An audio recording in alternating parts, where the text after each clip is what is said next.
بسم اللہ الرحمن الرحیم۔ ترجمہ کنز الایمان۔ اللہ کے نام سے شروع جو بہت مہربان رحمت والا۔ ترجمہ کنز العرفان۔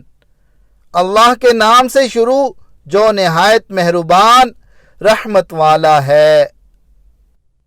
وَإِذْ أَخَذْنَا مِيثَاقَ بَنِي إِسْرَائِيلَ لَا تَعْبُدُونَ إِلَّا اللَّهَ وَبِالْوَالِدَيْنِ إِحْسَانًا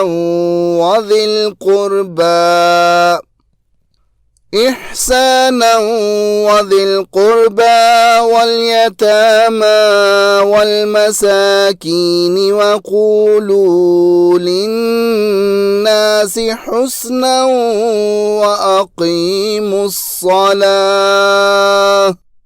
وَأَقِيمُوا الصَّلَاةَ وَآتُوا الزَّكَاةَ ثُمَّ تَوَلَّيْتُمْ إِلَّا قَلِيلًا مِّنكُمْ وَأَنتُم مُّعْرِضُونَ۔ ترجمہ کنز الایمان۔ اور جب ہم نے بنی اسرائیل سے عہد لیا کہ اللہ کے سوا کسی کو نہ پوجو اور ماں باپ کے ساتھ بھلائی کرو اور رشتہ داروں اور یتیموں اور مسکینوں سے اور لوگوں سے اچھی بات کہو اور نماز قائم رکھو اور زکوٰۃ دو، پھر تم پھر گئے مگر تم میں کہ تھوڑے اور تم روگردان ہو۔ ترجمہ کنز العرفان۔ اور یاد کرو جب ہم نے بنی اسرائیل سے عہد لیا کہ اللہ کے سوا کسی کی عبادت نہ کرو اور ماں باپ کے ساتھ بھلائی کرو اور رشتہ داروں اور یتیموں اور مسکینوں کے ساتھ اچھا سلوک کرو اور لوگوں سے اچھی بات کہو اور نماز قائم رکھو اور زکوٰۃ دو، لیکن پھر تم میں سے چند آدمیوں کے علاوہ سب پھر گئے اور تم ویسے ہی اللہ کے احکام سے منہ موڑنے والے ہو۔ وَإِذْ أَخَذْنَا مِيثَاقَ بَنِي إِسْرَائِيلَ۔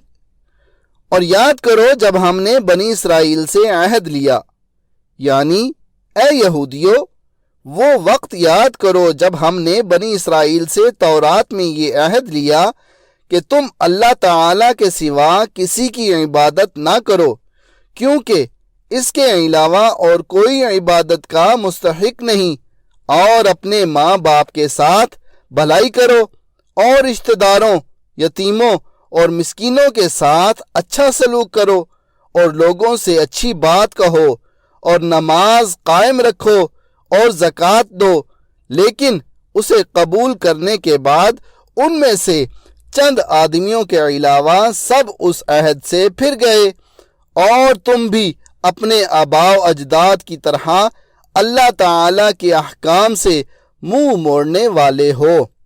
اس سے معلوم ہوا کہ بنی اسرائیل کی عادت ہی اللہ تعالی کے احکام سے اعراض کرنا اور اس کے عہد سے پھر جانا ہے۔ وَبِالْوَالِدَيْنِ إِحْسَانًا۔ اور والدین کے ساتھ بھلائی کرو۔ اللہ تعالی نے اپنی عبادت کا حکم فرمانے کے بعد والدین کے ساتھ بھلائی کرنے کا حکم دیا۔ اس سے معلوم ہوتا ہے کہ والدین کی خدمت بہت ضروری ہے۔ والدین کے ساتھ بھلائی یہ ہے کہ ایسی کوئی بات نہ کہے اور ایسا کوئی کام نہ کرے جو ان کے لیے باعث تکلیف ہو، اور اپنے بدن اور مال سے ان کی خوب خدمت کرے، ان سے محبت کرے، ان کے پاس اٹھنے بیٹھنے، ان سے گفتگو کرنے اور دیگر تمام کاموں میں ان کا ادب کرے، ان کی خدمت کے لیے اپنا مال انہیں خوش دلی سے پیش کرے، اور جب انہیں ضرورت ہو ان کے پاس حاضر رہے، ان کی وفات کے بعد ان کے لیے ایصال ثواب کرے، ان کی جائز وصیتوں کو پورا کرے، ان کے اچھے تعلقات کو قائم رکھے۔ والدین کے ساتھ بھلائی کرنے میں یہ بھی داخل ہے کہ اگر وہ گناہوں کے عادی ہوں یا کسی بد مذہبی میں گرفتار ہوں تو ان کو نرمی کے ساتھ اصلاح و تقوی اور صحیح عقائد کی طرف لانے کی کوشش کرتا رہے۔ حقوق والدین کی تفصیل جاننے کے لیے فتاوی رضویہ کی 24ویں جلد میں موجود اعلیٰ حضرت امام احمد رضا خان علیہ رحمت الرحمن کا رسالہ الحقوق لطرح العقوق، والدین، زوجین اور اساتذہ کے حقوق کا مطالعہ فرمائیں۔ وذی القربیٰ، اور رشتہ داروں سے۔ حقوق العباد میں سب سے مقدم ماں باپ کا حق ہے، پھر دوسرے رشتہ داروں کا اور پھر غیروں کا۔ غیروں میں بے کس یتیم سب سے مقدم ہیں، پھر دوسرے مساکین۔ اسلام میں حقوق العباد کی اہمیت۔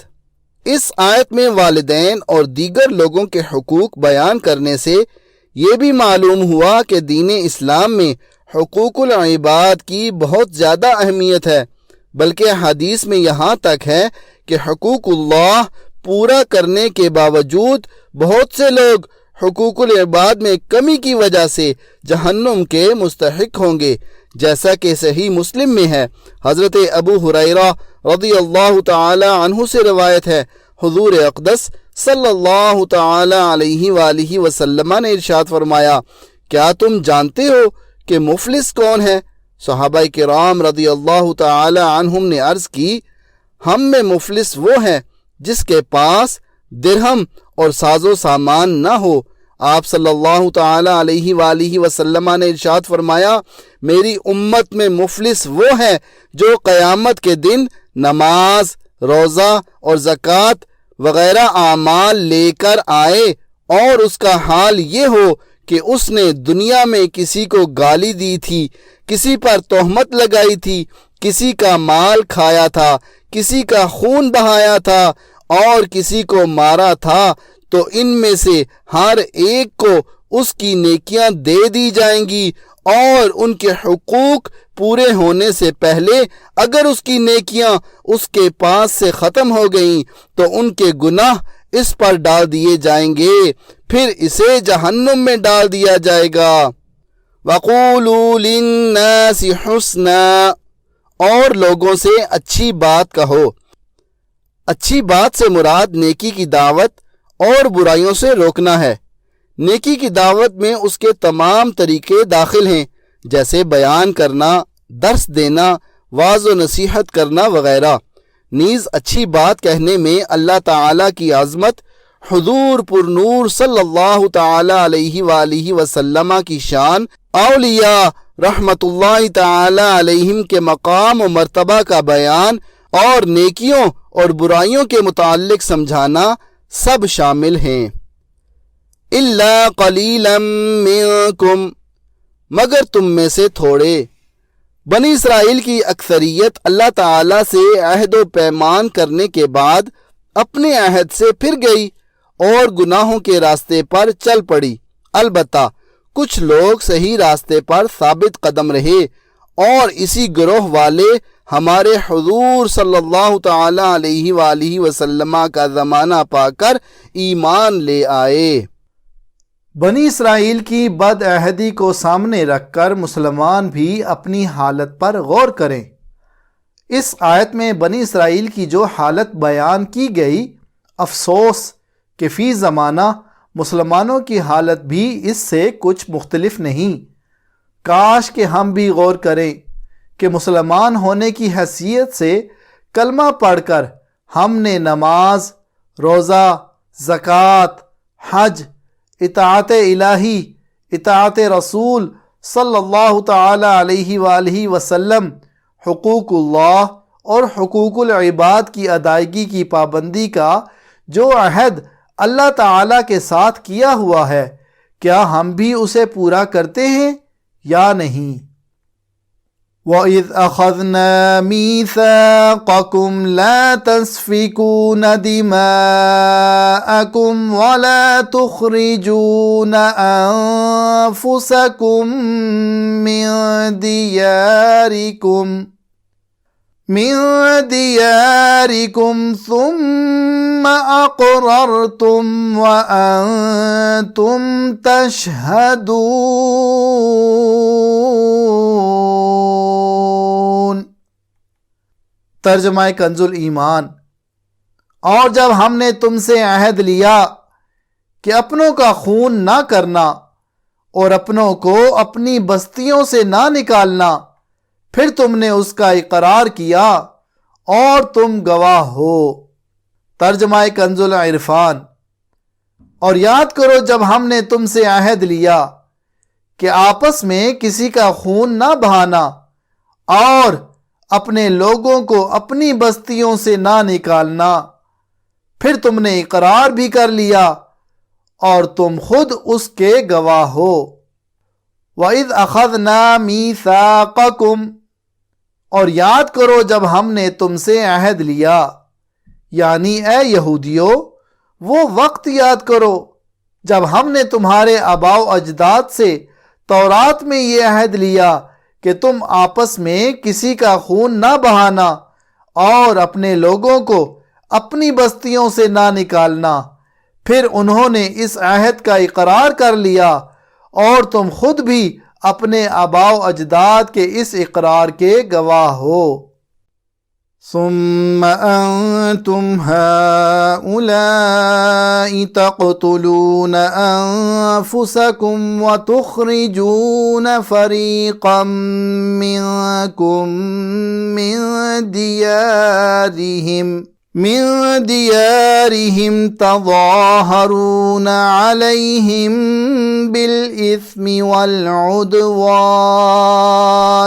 وَإِن يَأْتُوكُمْ أُسَارَىٰ تُفَادُوهُمْ وَهُوَ مُحَرَّمٌ عَلَيْكُمْ إِخْرَاجُهُمْ أَفَتُؤْمِنُونَ بِبَعْضِ الْكِتَابِ وَتَكْفُرُونَ بِبَعْضٍ فَمَا جَزَاءُ مَن يَفْعَلُ ذَلِكَ مِنكُمْ إِلَّا خِزْيٌ فِي الْحَيَاةِ الدُّنْيَا وَيَوْمَ الْقِيَامَةِ يُرَدُّونَ إِلَىٰ أَشَدِّ الْعَذَابِ وَمَا اللَّهُ بِغَافِلٍ عَمَّا تَعْمَلُونَ أُولَئِكَ الَّذِينَ اشْتَرَوُا الْحَيَاةَ الدُّنْيَا بِالْآخِرَةِ فَلَا يُخَفَّفُ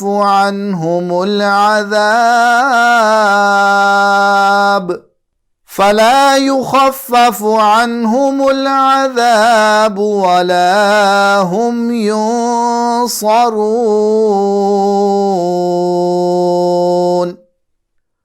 ترجمہ کنز ایمان۔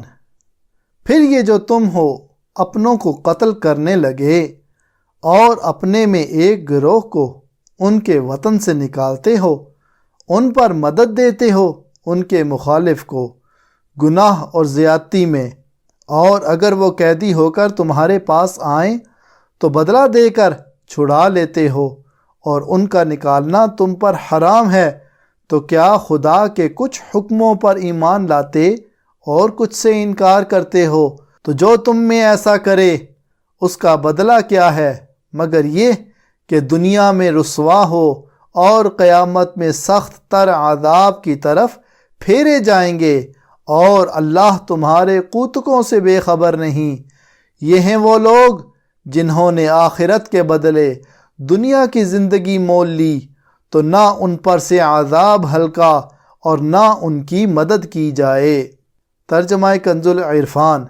پھر یہ تم ہی ہو جو اپنے لوگوں کو قتل بھی کرنے لگے اور اپنے میں سے ایک گروہ کو ان کے وطن سے بھی نکالنے لگے، تم ان کے خلاف گناہ اور زیادتی کے کاموں میں مدد بھی کرتے ہو، اور اگر وہی قیدی ہو کر تمہارے پاس آئیں تو تم معاوضہ دے کر انہیں چھڑا لیتے ہو، حالانکہ تمہارے اوپر تو ان کا نکالنا ہی حرام ہے۔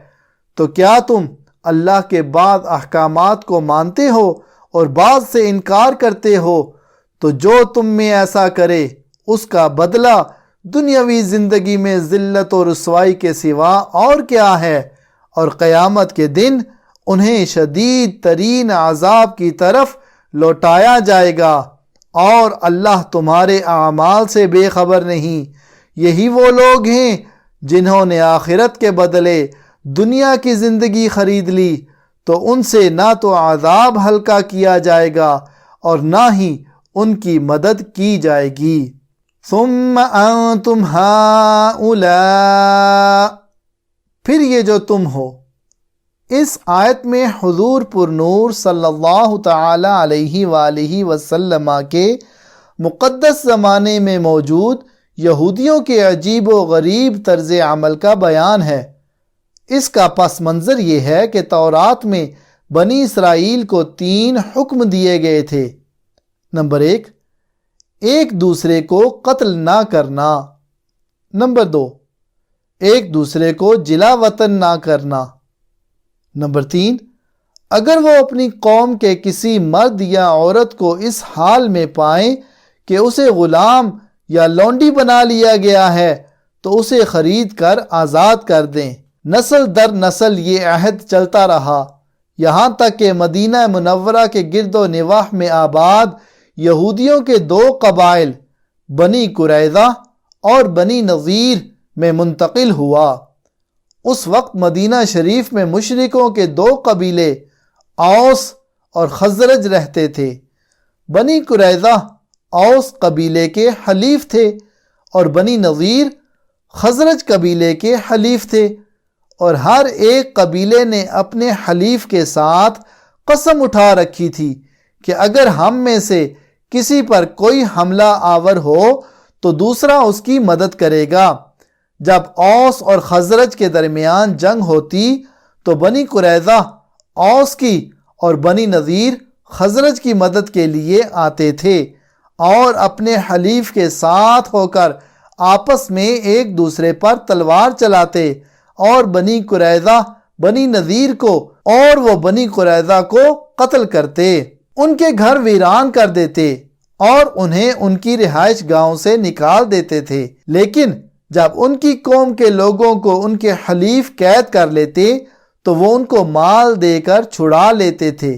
مثلا اگر بنی نذیر کا کوئی شخص اوس قبیلے کے ہاتھ میں گرفتار ہوتا تو بنی قریظہ اوس قبیلے کو مالی معاوضہ دے کر اس کو چھڑا لیتے، حالانکہ اگر وہی شخص لڑائی کے وقت ان کے ہاتھ آ جاتا تو اسے قتل کرنے میں ہرگز دریغ نہ کرتے تھے۔ لوگوں نے ان سے کہا کہ تم بھی عجیب لوگ ہو کہ ایک دوسرے کو قتل بھی کرتے ہو اور فدیہ دے کر چھڑا بھی لیتے ہو۔ یہودیوں نے کہا ہمیں تورات میں یہ حکم دیا گیا ہے کہ ہم اپنے قیدیوں کو فدیہ دے کر چھڑا لیں۔ اس پر ان سے کہا گیا کہ پھر تم ایک دوسرے کو قتل کیوں کرتے ہو، حالانکہ تورات میں تمہیں اس چیز سے بھی تو منع کیا گیا ہے۔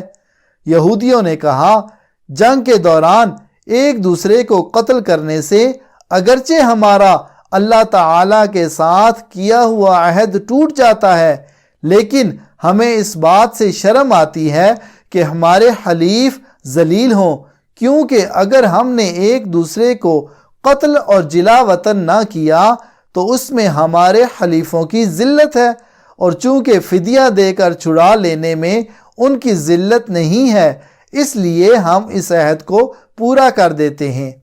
یہودیوں کی اس حرکت پر انہیں اس آیت میں ملامت کی جا رہی ہے کہ جب تم نے اپنوں کی خون ریزی نہ کرنے، ان کو بستیوں سے نہ نکالنے اور ان کے اسیروں کو چھڑانے کا عہد کیا تھا تو یہ کیا دو رنگی ہے کہ تم ایک دوسرے کو قتل اور جلا وطن کرنے میں تو ہرگز دریغ نہیں کرتے، اور جب کوئی گرفتار ہو جائے تو اسے فدیہ دے کر چھڑا لیتے ہو، اور جن باتوں کا تم نے عہد کیا تھا ان میں سے کچھ باتوں کو ماننا اور کچھ کو نہ ماننا کیا معنی رکھتا ہے؟ جب تم ایک دوسرے کو قتل اور جلا وطن کرنے سے باز نہ رہے تو تم نے عہد شکنی کی اور حرام کے مرتکب ہوئے۔ افتؤمنون ببعض الکتاب، کیا کتاب کے کچھ حصے پر ایمان رکھتے ہو؟ بنی اسرائیل کا عملی ایمان ناقص تھا کہ کچھ حصے پر عمل کرتے تھے اور کچھ پر نہیں، اور اس پر فرمایا گیا کہ کیا تم کتاب کے کچھ حصے پر ایمان رکھتے ہو اور کچھ سے انکار کرتے ہو؟ اس آیت سے معلوم ہوا کہ شریعت کے تمام احکام پر ایمان رکھنا ضروری ہے اور تمام ضروری احکام پر عمل کرنا بھی ضروری ہے۔ کوئی شخص کسی وقت بھی شریعت کی پابندی سے آزاد نہیں ہو سکتا، اور خود کو طریقت کا نام لے کر یا کسی بھی طریقے سے شریعت سے آزاد کہنے والے کافر ہیں۔ اس کی تفصیل جاننے کے لیے فتاوی رضویہ کی 21ویں جلد میں موجود اعلیٰ حضرت رحمۃ اللہ تعالی علیہ کی کتاب مقال العرفاء باعزاز شرع و علماء، یعنی علماء اور شریعت کی عظمت پر اہل معرفت کا کلام کا مطالعہ فرمائیں۔ یاد رہے کہ عظمت توحید کو ماننا لیکن عظمت رسالت سے انکار کرنا بھی اسی زمرے میں آتا ہے کہ کیا تم کتاب کے کچھ حصے کو مانتے ہو اور کچھ حصے کا انکار کرتے ہو۔ خزی فی الحیات الدنیا، دنیا کی زندگی میں رسوائی۔ بنی اسرائیل کی دنیا میں تو یہ رسوائی ہوئی کہ بنی قریظہ 3 ہجری میں مارے گئے اور بنی نذیر اس سے پہلے ہی جلا وطن کر دیے گئے۔ اس سے معلوم ہوا کہ کسی کی طرف داری میں دین کی مخالفت کرنا اخروی عذاب کے علاوہ دنیا میں بھی ذلت و رسوائی کا باعث ہوتا ہے۔ دنیا کے بڑے بڑے معاملات کو اس آیت کے تحت دیکھا جا سکتا ہے۔ نیز یہ بھی معلوم ہوا کہ کبھی گناہوں کی شامت سے دنیاوی آفات بھی آ جاتی ہیں۔ وَمَا اللَّهُ بِغَافِلٍ، اور اللہ غافل نہیں۔ اس طرح کی آیات جن میں یہ مفہوم ہو کہ اللہ تعالیٰ تمہارے اعمال سے غافل نہیں، ان میں نافرمانوں کے لیے شدید وعید ہوتی ہے کہ اللہ تعالیٰ تمہارے افعال سے بے خبر نہیں ہے، تمہاری نافرمانیوں پر شدید عذاب دے گا۔ یوں ہی ایسی آیات میں مؤمنین و صالحین کے لیے خوشخبری ہوتی ہے کہ انہیں اعمال حسنہ کی بہترین جزا ملے گی۔ الحمدللہ رب العالمین والصلاة والسلام علی سید المرسلین۔ یا رب مصطفیٰ عز وجل، بطفیل مصطفیٰ صلی اللہ تعالی علیہ وآلہ وسلم ہمارے ماں باپ کی اور ساری امت کی مغفرت فرما۔ یا اللہ عز وجل، ہمارے آج کے درس کی غلطیاں اور تمام گناہ معاف فرما، نیک عمل کا جذبہ دے، ہمیں پرہیزگار اور ماں باپ کا فرما بردار بنا۔ یا اللہ عز وجل، ہمیں اپنا اور اپنے مدنی حبیب صلی اللہ تعالی علیہ وآلہ وسلم کا مخلص عاشق بنا، ہمیں گناہوں کی بیماریوں سے شفا عطا فرما۔ یا اللہ عز وجل، مسلمانوں کو بیماریوں، قرض داریوں، بے روزگاریوں، بے اولادیوں، بے جا مقدمہ بازیوں اور طرح طرح کی پریشانیوں سے نجات عطا فرما۔ یا اللہ عز وجل، اسلام کا بول بالا کر اور دشمنان اسلام کا منہ کالا کر۔ یا اللہ عز وجل، ہمیں دعوت اسلامی کے مدنی ماحول میں استقامت عطا فرما۔ یا اللہ عز وجل، ہمیں زیر گنبد خضرا جلوہ محبوب صلی اللہ تعالی علیہ وآلہ وسلم میں شہادت، جنت البقیع میں مدفن اور جنت الفردوس میں اپنے مدنی حبیب صلی اللہ تعالی علیہ وآلہ وسلم کا پڑوس نصیب فرما۔ یا اللہ عز وجل، مدینے کی خوشبودار ٹھنڈی ٹھنڈی ہواؤں کا واسطہ ہماری جائز دعائیں قبول فرما۔ آمین بجاہ النبی الامین صلی اللہ تعالی علیہ وآلہ وسلم۔